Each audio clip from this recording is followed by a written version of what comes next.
Which publishing option is best for you? That's what we're talking about in today's video.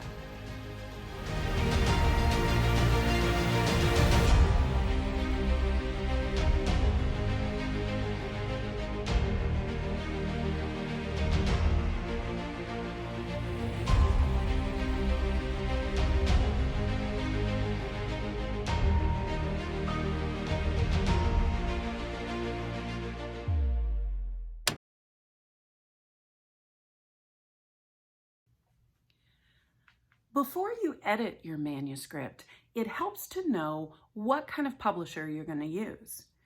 There are basically three different kinds of publishers, and this is a bit of an oversimplification, and there's lots of different terms that may be used in the industry, but I'm going to use the terms self-publishing, traditional publishing, and then vanity publishing. So let's talk about those three types of publishers.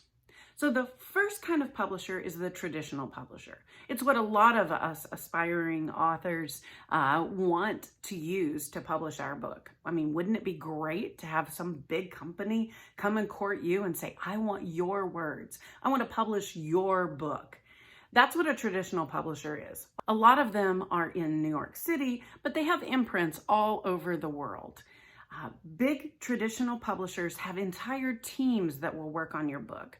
They have experts at proofreading, at creating covers, at helping you make sure that your facts are correct.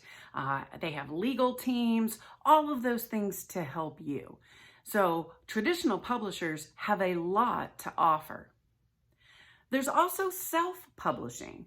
So the challenge with traditional publishers is that they can only publish so many authors a year, and there's a lot of people trying to get published.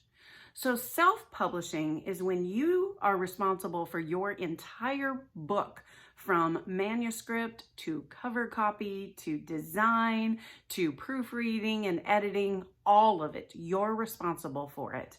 And you submit your manuscript to a self-publisher, and then they can publish maybe even just one copy of your book. So there's no limits on print runs. They can publish whatever amounts you want to publish. The big daddy of all self-publishers right now is Amazon. Kindle Direct Publishing, KDP, is their source for printing books. And it's fairly easy to do. But again, you're responsible for everything, including making sure that you have all the copyrights, all of it from start to finish. Now, you can always be the project manager and sub out some of those jobs. So you can hire someone to proofread. You could hire someone to develop your cover. You can hire someone to do any of the parts, to fact check, any of those kinds of things that you want. But ultimately, it's all up to you when you self-publish. So those are the two extremes, traditional publishing on one end and self-publishing on the other end. And in the middle are what we're going to call vanity publishing.